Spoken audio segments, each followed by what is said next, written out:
Are home prices going to keep going up in California in 2024, or are we going to see the big crash that everyone has been waiting for? Because home prices in California right now, they are just way too expensive. They're the most expensive they've ever been, with the typical home across the state of California costing $746,000 in 2024. You can see that's easily the most expensive housing market in America, with prices in California more than 25% more expensive than second place Washington, D.C. And it's these expensive prices which have been driving a lot of people to leave California over the last 3 to 4 years. There's been a big outbound migration exodus from metros like Los Angeles, San Diego, and the Bay Area, as many people across California look for cheaper options in other states. Because you can see that in the most recent year, California lost 217,000 people due to outbound migration. While that was an improvement over the $415,000 loss in 2021, it's still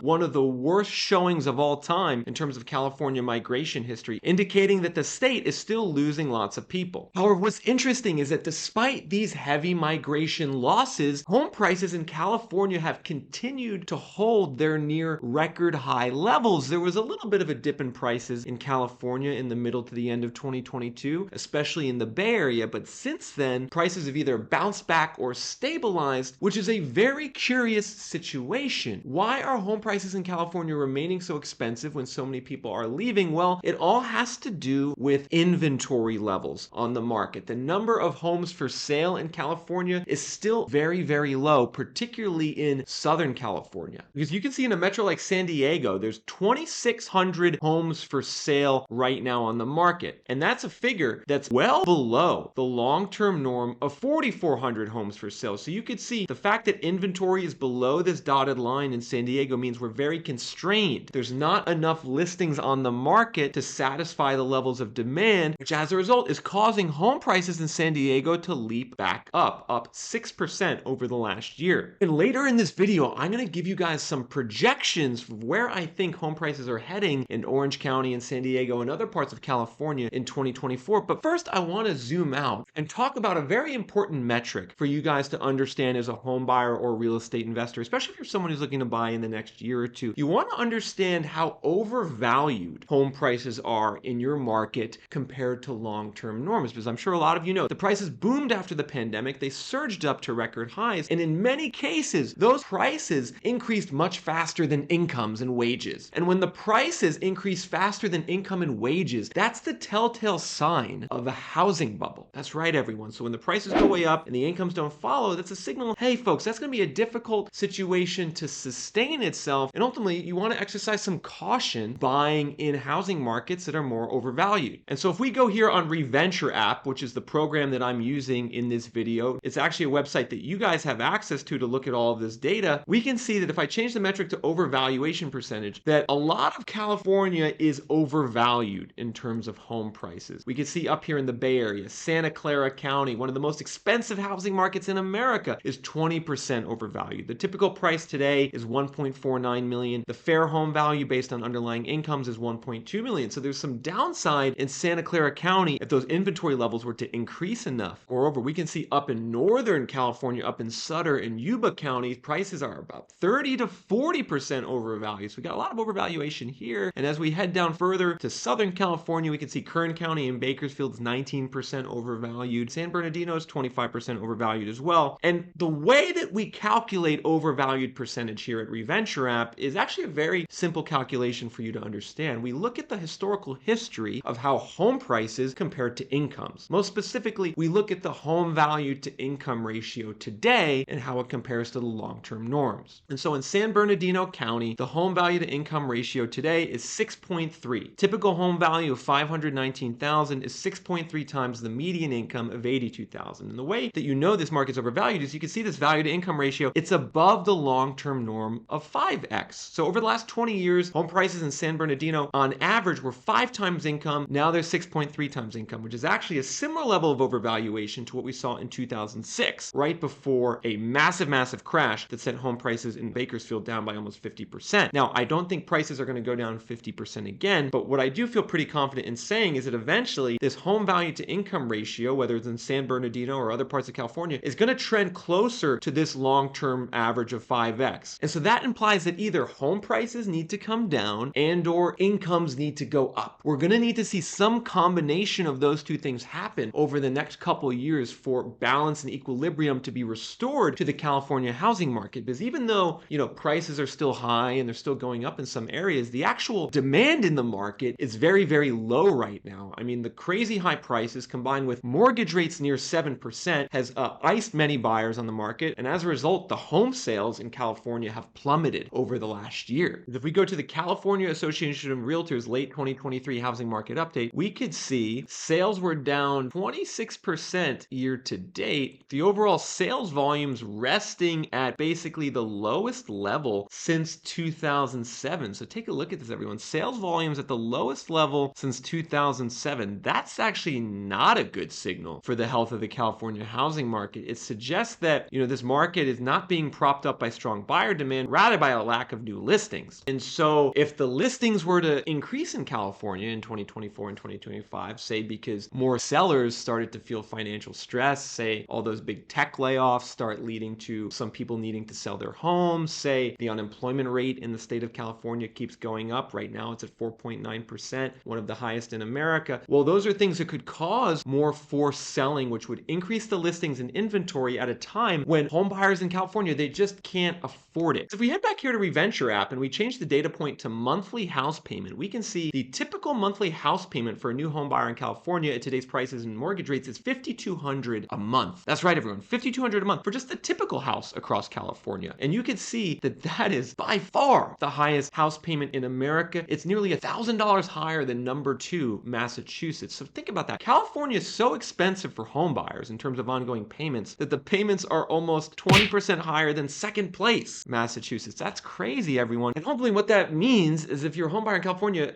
you're going to expect to pay at least $60,000 a year on your housing payments. If you're in a place like LA or San Diego, that means your income at today's prices and rates needs to be something like $250,000 to $300,000 to qualify for a mortgage in California. And that's just really a situation that is not sustainable, everyone. I know I've been someone who's been calling for a downturn in California the last couple of years. It's so far, it hasn't really happened across the state. But, every time I go back and look at this data, I say to myself, look, it's a matter of time because the numbers, they just don't make sense. Of course, everyone, one important thing to understand if you're a home buyer investor looking in California over the next couple of years is that there's massive differences, not only between the different cities in California, but within just different neighborhoods. You could be in San Diego or San Francisco and something that's happening in your neighborhood could be completely different than something that's happening 5 miles away. Prices 5 miles away could be going down while in your neighborhood they're going up. And that can create a very confusing situation that you need to be on top of if you're a home buyer or investor. In particular, I want you guys to understand the differences in how home prices are moving. So if we go back to Reventure app and change the data point to percentage change from June 2022, which measures how home prices have changed since the peak of the bubble, and we zoom in here on San Francisco, we can see that, for instance, Oakland and urban San Francisco have gotten crushed in terms of home prices. Prices are down 15%, 17% from peak in these areas in urban San Francisco as well as Oakland. But if we were to actually zoom out, we can see that if we were to go to some of these more suburban locations like Concord and Pittsburgh and Antioch, the prices aren't down by as much. They're only down by 7% over here in the East Bay suburbs. They're only down by 7 to 8% in Marin County in the northern part of the metro. So important that you guys understand these differences in terms of how prices are trending and moving in your neighborhood and city. And it's a similar situation. If we go down to Los Angeles, you'll see even bigger differences in how prices are changing. You could see prices are down slightly in Santa Monica, they're down in Hollywood, but then if you go down to central LA, South Central LA, prices are still up. If you go down to Orange County and Irvine, prices are still going up from their mid-2022 levels. And so if you're someone who wants to prepare yourself with the data to understand your market and whether it's a good time to buy, understand, number one, how have prices grown and trended in your zip code just in the last 18 months, and how do those differences compare to other parts of the city? You're going to want to understand that, and then you're going to want to understand, number two, how's inventory trending? In particular, is inventory in my neighborhood or zip code higher or lower than it's been historically? Because that's going to be the key metric that lets you know where prices might be heading into the future. And so if we change this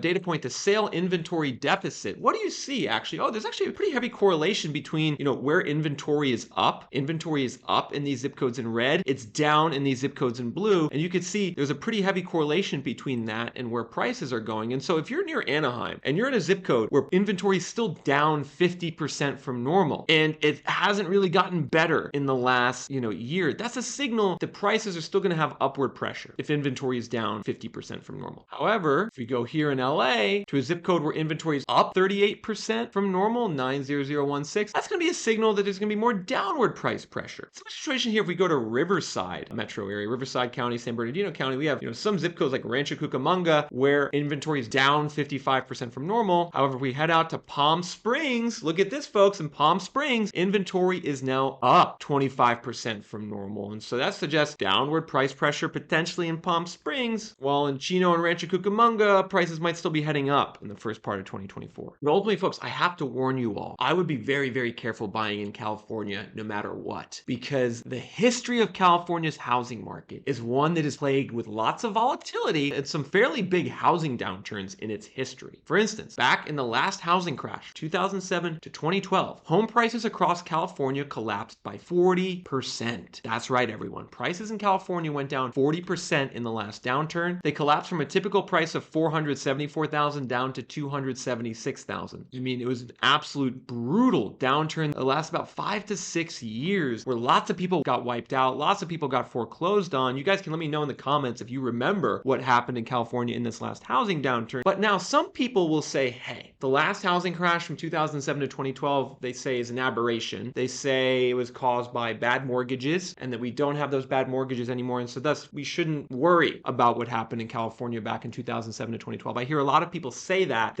we're just not going to see anything like the 2007 downturn again. And, maybe those people could be right in a certain way. I think, the mortgage quality has improved over the last 15 years. I don't think we're going to see as many foreclosures. However, it's not just the 07 to 2012 downturn that you have to worry about in California. There was also another big housing downturn in the early to mid 90s in California, particularly in a metro like LA, where according to the Case-Shiller Home Price Index, prices peaked in LA in around April 1990, and then they ended up declining for the next 6 years, everyone. They ended up going down by about 26% from the peak in March 1990 to the trough in March 1996, and ultimately they didn't really recover until around 2000. So it literally took a decade for prices in LA in the 90s crash to get back to their previous peak. And the reason I bring that up is just so you guys know that prices in California do have a big history of crashing. Like, there's some people, a lot of realtors in California, they like to say prices here never go down. They can never go down. Not true at all. California is actually the most volatile housing market in America, and it's the one where we actually see declining prices the most, which means if you're someone who buys towards the peak of the bubble at a record high price, you could be at risk of losing a lot of your equity into the future, which is something that no one wants. But of course, even when prices in California crash, they always tend to come back, right? So California might have a 4-year housing crash or 5-year housing crash, but invariably the prices always rebound. And why do they rebound? Well, one of the reasons is because there's kind of like this perpetual shortage of housing in California due to a lack of building. California quite simply does not build nearly enough new homes and apartments for its population. And it's this lack of building which keeps the inventory levels kind of low and really creates a situation that's tough for a lot of California residents. It always seems like it's hard to find a good apartment. It's hard to find a good house that's for sale. And to show you guys this, I want to show you some building permit data in California. Compare California to other states. So you can see California builders pulled 108,000 building permits over the last 12 months, which is actually the third highest in America. So on first blush, you might say, oh, California actually builds a lot. But remember, California is by far the biggest population. And so when you actually look at these building permits as a percentage of population, it's only 0.27%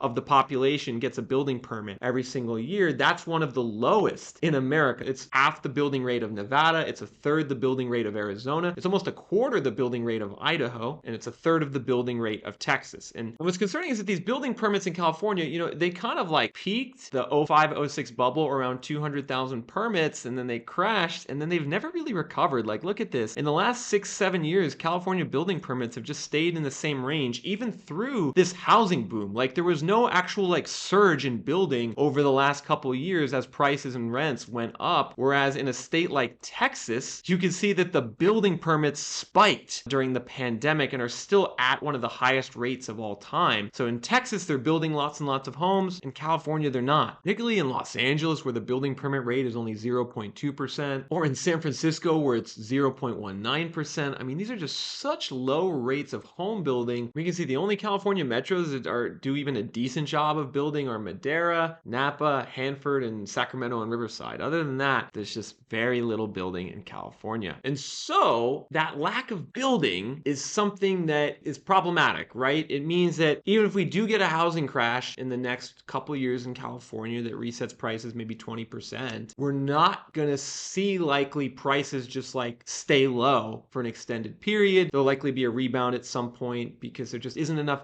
continual inventory being delivered from builders to keep prices at a lower level. But with that said, everyone, I do think we're going to see a correction in California's housing market over the next couple of years. The prices, the mortgage payments, they're just way too high right now. The home buyer demand, it's just really low. I think we're going to see more new listings in 2024. And what I would do if I were you guys, if I was a home buyer and investor, just someone wanting to understand California's housing market, go to www.reventure.app and search your city in California in the search bar, and you will immediately have access to housing market data for every zip code in California on home values and inventory levels for free. And if you're someone who wants even more insight into California's housing market, I would encourage you guys, sign up for a premium monthly pass. The cost is $39 a month, and you can cancel at any time, which will give you access to advanced metrics like price cut percentage, the percentage of sellers cutting the price, the amount of days on the market, the sale inventory deficit, and how over or undervalued home prices are in your area compared to long-term norms. I'd also like to announce that in the next month on Reventure app, I'm going to be releasing a home price momentum score. It's going to be a prediction and a forecast on where prices are heading in the next 12 months. So if you want access to that, I would encourage you guys, go to Reventure app right now and sign up for a premium account. That data is coming soon.